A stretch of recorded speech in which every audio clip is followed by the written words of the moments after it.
NCCI का कराची में गैर कानूनी कॉल सेंटर पर छापा, बैंक अकाउंट्स हैकिंग में मुलविस 5 मुल्जिमान गिरफ्तार हुए हैं।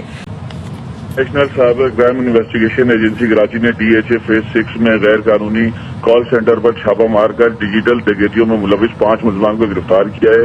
ये कार्रवाई बड़ा बुखारी में एक फ्लैट पर की गई है, जिसे मुनज़्ज़म कार्रवाइयों के लिए जवाद खान नामी मुल्जिम ने ले रखा था, जो बैरून मुल्क फरार है। जबकि गिरफ्तार मुल्जिमान में एलविन, मलिक निसार, शिराज तारिक, शहरियार तारिक और वाइस शामिल हैं।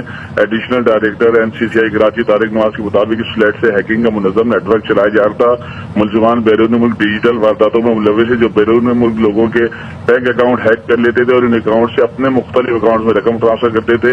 फ्लैट में सर्चिंग के दौरान 11 central processing unit, 1 laptop, 13 mobile phone और मुख्तलिफ अहम दस्तावेजात को कब्जे में लेकर मुकदमा दर्ज कर लिया गया। और तारिक नवाज का ये कहना है कि कराची में हैकिंग या डब्बे के गैर कानूनी धंधे मुलविस अनासिर के खिलाफ ग्रैंड ऑपरेशन का आगाज कर दिया गया और ऐसे अनासिर को मजीद गिरफ्तारियां करके कटहरे तक लाया जाएगा। जी।